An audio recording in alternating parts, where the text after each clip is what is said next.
blowing stuff up. And you know what? Sometimes it actually sticks and you actually end up getting wealthy from it.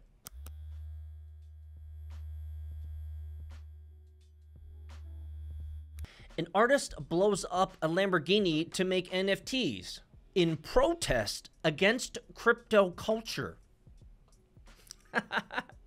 So, if Lamborghinis are so prevalent in crypto culture, does that mean that if you blow up a Lamborghini, you're actually blowing up the crypto culture? Or are you just kind of being a derpina?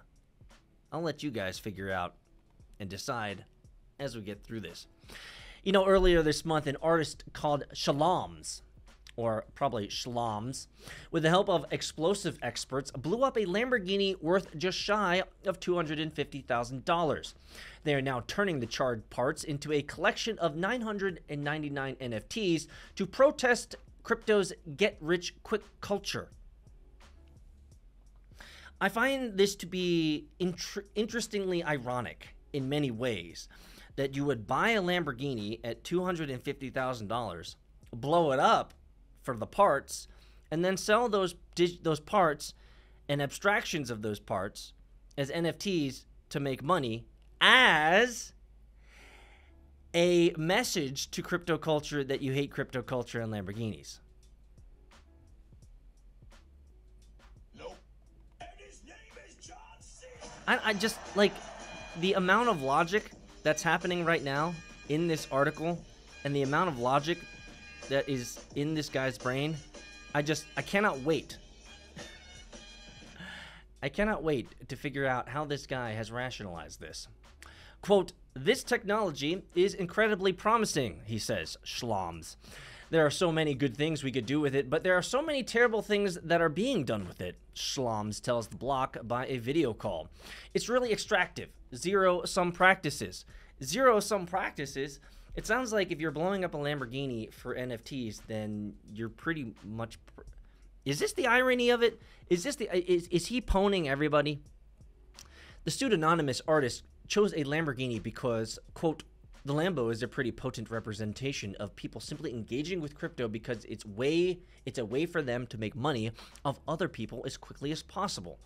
Okay, well, clearly I have a little bit of, I guess, experience in this world of buying the world's first Lamborghini Huracan with Bitcoin back in 2017. But I didn't actually buy that Lamborghini off the backs of other people. I just invested smartly, dollar cost averaging, as many of you guys well know you should probably be doing with all of your crypto tokens anyway. And I just don't see a Lamborghini as truly a negative blight on the optics of cryptocurrency. So I don't know what this guy is talking about. But anyway, let's talk about this guy Shlams. Who is this guy Shlams? He was interviewed on a video call through a live filter that translates their face into a matrix-like pixelated representation of a green image on a blue background, constantly shifting and constantly updating. Their voice wasn't modified, however, so it lacked the deep monotone associated with generally anonymous individuals, you know, the ones who are all about remember the 5th of November. While they don't have a traditional background, they have been in and around crypto since 2016 and are familiar with the industry. That they've always had an artistic flair and a penchant for, let's just say, conceptual thinking. The Lamborghini Huracan in the desert before it was destroyed looked pretty good. It was pretty shiny if you look up pictures online. And Shalom says, quote, "To me, when I'm looking at a screen, I'm super cognizant that I'm physically looking at a screen, whereas before I had this mental shift, or sort of fall prey to an illusion that you're looking at something. For example, I'm looking at you right now and you're not a glass surface and a bunch of pixels," they say. So what are you talking about, Shlams? You talking about the fact that NFTs really are just JPEGs? Shlams adds that the digital world is designed so you look like you drag a physical file across space to make it seem like the real world, something known as a skeuomorphism. Wow. We're getting into some deep words here, guys. They played with this idea in previous artwork, which was an NFT of a fractal where the actual data file itself contained folders within folders that replicated the same fractal. In a sense, the piece contained 730 copies of itself. Clearly, these guys are on the fringe, but that's exactly what makes fringe artwork and fringe culture generally go mainstream, only after they've been accepted into the masses. Schlums, I don't know you're going to be accepted into the masses because, frankly, blowing up a Lamborghini is really a bad idea. But it might be a wonderful idea if people buy all your NFTs, which is this happening? Is this the reality of our world today, guys? Anyway, so they're blowing up objects now. So it was this type of examination of the intersection between physical and the digital world that led them to blow up a real object and turn its fragments into NFTs. It started with a urinal. Taking inspiration from artist Marcel Dutchkamp artwork of a urinal with a signature written on it, Schlums recreated a similar object before smashing it to bits. They picked up each tiny fragment and turned 150 of them into short video clips. In late 2021, they sold these video clips for an NFT collection called FNTN, raising $500,000. Quote, the destruction as a creation motif is pretty common in the traditional art world, not as common in the crypto art world. Schlums has also played around with other ideas, such as an image measuring 1 pixel by 100 million pixels. They claim that, if somehow displayed, it would stand 16.44 miles tall. These guys are really out there, clearly. Other artwork includes a blank overlay of a scan of the Mona Lisa and artwork making fun of the artist's heavy use of blank imagery. In total, Schlums has made in the ballpark of $1 million from their NFT art experiments. And at the same time as their art career was taking off, Schlums had a bit of a more ambitious idea to be held. What if they could recreate the same conceptual framework of destroying an object and turning its remnants into NFTs with something bigger and more expensive, something controversial and unnecessarily destructive? Of course, they decided to blow up a Lamborghini. So what we ended up having, guys, is essentially Lamborghini go boom. So, in September of 2021, Schlums tweeted about the idea of blowing up a Lamborghini, or as they describe it, physically fractionalizing it, a reference to fractionalizing NFTs by turning them into lots of tokens.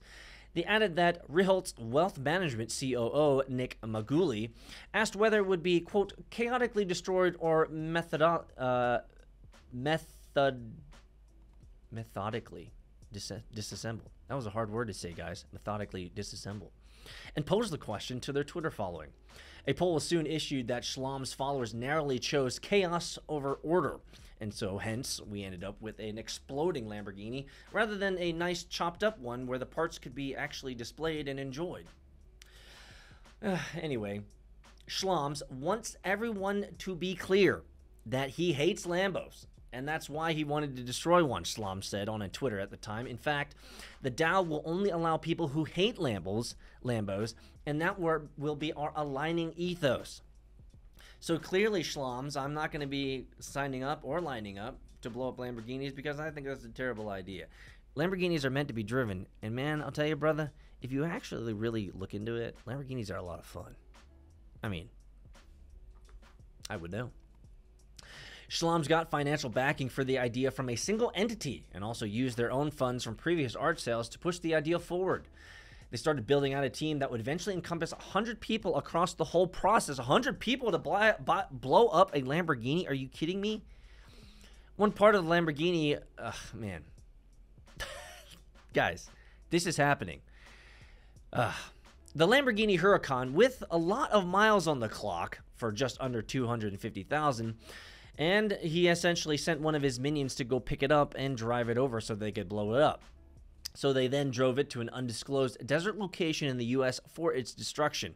And on February 2nd, which Schlums notes was 2/2/2022, the Lamborghini was blown up. But it's no easy task, blowing up a car without destroying it too much. The team spent 2 weeks prior testing the explosions, including blowing up another car. Plus, in order to handle such firepower, they had to hire a federally licensed explosive engineer who said that this was his most challenging detonation to date. Jeez Louise, guys. These guys are going hardcore, man, on this Lamborghini explosions. Following the blast, the team picked up the pieces and documented them. They shot a rotating video of each piece in 4K high definition, although the NFT quality will probably be lower. And the collection is going live on February 25th, coming up, my friends, in a couple of days. And at this point, the full video of the explosion will be made available. It's made up of 999 NFTs, with 888 for sale and the remaining 111 for the team and the initial investor. Yet while the NFT collection seems inherently contradictory, destroying a real-life object to sell NFTs in criticism of using crypto to make a quick buck, Shalom's is fully aware of it. Plus, they plan to use the funds to build a DAO that won't have financial goals, but will be more ethically minded. So at some point, Shalom's vision might be achieved, but that is as long as the ends justify the means. You know, Shaloms, I'm going to give you a piece of unsolicited advice. Keep doing you. Keep doing you. Keep blowing up stuff, even though I don't fully understand it. And the reason is because, frankly, this is what life is all about. What life is all about is trying new things, blowing stuff up. And you know what? Sometimes it actually sticks, and you actually end up getting wealthy from it. So you know what? Shaloms, as much as I somewhat kind of poked at you in this article, at the end of the day, you're kind of like a kindred spirit. I understand you. I see you. You know what else you should see? You should probably see one of these. These are cool. These are Emirate miners. They can get you into the game of mining. It's real easy. Go to emirate.io. They recently relaunched their website, which is really cool. So you can get yourself into HNT mining. It's not expensive, relatively cheap, and it's one of the best ways to get into cryptocurrency. Mine your own tokens. Make that money, baby. What else do you need to know? Smash the like button. Let me know, guys. Is Shalom's doing it? Is he doing it real? Is he doing it the right way? Is this the way to live? Am I even here?